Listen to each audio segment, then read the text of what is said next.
अदायगी के लिए जाना था, तो मुझे पता चला कि कोई 1 साल से इन्होंने मेरा नाम जो है वो नो फ्लाई लिस्ट में डाला हुआ है। तो उस वजह से फिर मैंने अपनी पिटिशन फ़ाइल की हाई कोर्ट में कि जी मुझे बताया जाए कि मेरा किस वजूहात के बिना पर मेरा नाम इन्होंने डाला है। तो आज जब FIA ने अपना रिकॉर्ड जमा कराया है तो उसमें उन्होंने यही बताया कि जी इनके ऊपर किसी किस्म का कोई क्रिमिनल चार्ज नहीं है, कभी कोई FIR रजिस्टर नहीं हुई है, कभी कोई लॉ तोड़ा नहीं है जिसके ख़िलाफ़ इनका नाम डाला गया है और हमें कोई ऑब्जेक्शन नहीं है।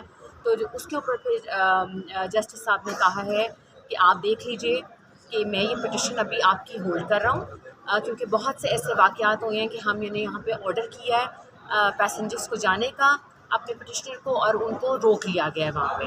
तो उसके ऊपर उन्होंने कहा कि अगर इनको रोका गया हिबा फवाद को ट्रैवल करने पे या इमिग्रेशन के ऊपर, तो मैं इंटीरियर सेक्रेटरी और IG को यहाँ पे तलब करके कंटेम्प्ट नोटिस कर दूँगा।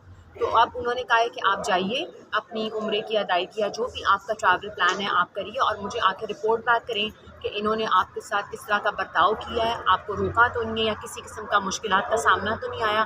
तो अब उन्होंने जो है डेट मेरी वो मई के 2nd वीक में उन्होंने दे दी है कि आप रिपोर्ट बैक करें आके कि क्या हुआ है आपका। तो अभी तक तो यही है सारी सूरत हाल।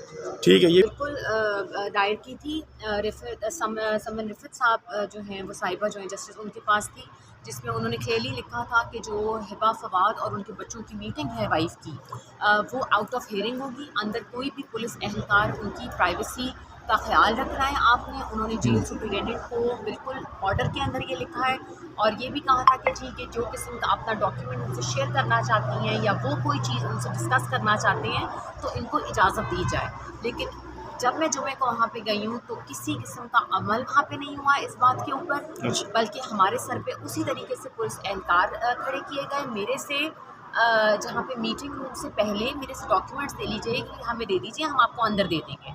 तो वहाँ पे मुझे कोई डॉक्यूमेंट नहीं दिया गया। मैंने SP साहब से मिलने को कहा, असद वड़ाइद साहब को, तो उन्होंने चटखनी लगा के मुझे बंद कर दिया कि आप अंदर नहीं जा सकती जब तक उनकी इजाज़त नहीं होगी। आप मुझे ये बताएं कि आप, मेरे पास कोर्ट ऑर्डर है हाई कोर्ट का और आप मुझे को चटखनी लगा के बंद कर रहे हैं कि जी आपको हमने कमरे से नहीं निकलने देना, उनके पास नहीं जाने देना। तो मैं जब गई उनके पास, उन्होंने कहा जी ये तो देखिए जी इस तरह है, इस तरह। मैंने कहा जी चलें फिर मैं कोर्ट ऑफ कंटेम्प्ट में जाऊँ और आप पे कंटेम्प्ट लगाती हैं और फिर आपसे कोर्ट ही पूछेगी कि जी क्यों नहीं आप मुझे मिलने दे रहे हैं। तो अब वो भी हम फाइल कर देंगे इंशाल्लाह, और अब देखते हैं कि क्या फिर इसके ऊपर अमल दरामद अब कैसे कराया जाए, because they have to listen high court order. ये तो नहीं हो सकता कि हाई कोर्ट ने कोई ऑर्डर किया है और वो उसको हवा में उड़ा दें। तो वी होप कि इसके ऊपर इंशाल्लाह आगे फिर, क्योंकि किसी किस्म का भी कोई भी डॉक्यूमेंट, कोई भी ऑर्डर, जिस तरह आज अगर मेरा नो फ्लाई लिस्ट में से नाम निकला है तो मैं फवाद साहब तक मेरी रसाई नहीं है, ना मेरे लीगल एडवाइजर्स की रसाई है, ना उनको मीटिंग करने दी जा रही है। तो मुझे आप बताएं ना कि जब हमें अपना दिफा का मौका ही नहीं दिया जाएगा फवाद साहब को, तो वो कैसे अपना केस लड़ेंगे? मुझे बताएं, क्या वो पेशियों पे आके डिस्कस करें या किस तरह की मुलाकात? आप मुझे बताएं ना। जब आपके जेल मैनुअल में है कि सुप्रिटेंडेंट ने आपको टाइम देना है अपने फैमिली का अलहदा और लीगल एडवाइस का अलहदा, तो फिर भी वो नहीं सुन रहे हैं। फिर हम हाई कोर्ट का ऑर्डर लाते हैं, वो भी नहीं सुन रहे। अगर ये नहीं सुनेंगे तो मैं इस मामले को सुप्रीम कोर्ट तक लेके जाऊंगी कि जी जो भी हमारा जेल मैनुअल के तहत हमारा राइट है मिलने का, वो हमें दिया जाए।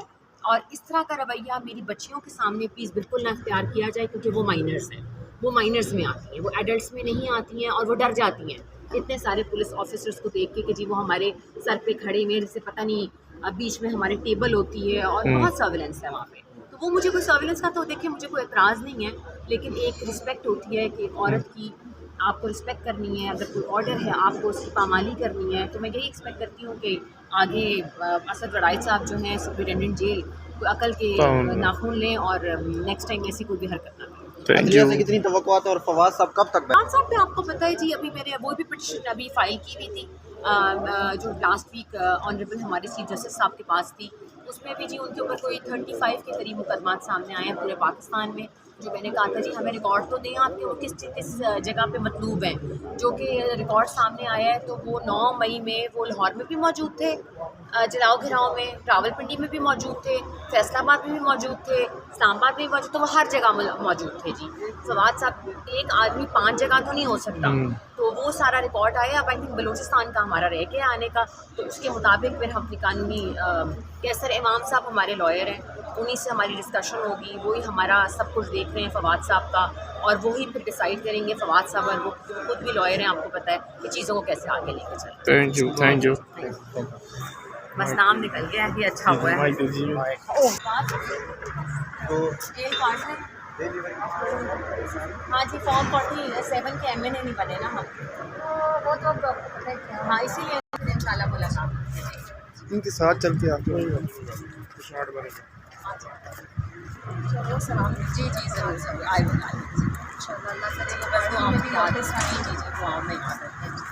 हमारा जीना मरना जी पाकिस्तान में है, हमने कहाँ जाना है? इस मुल्क को छोड़ के हमने कहाँ जाना है?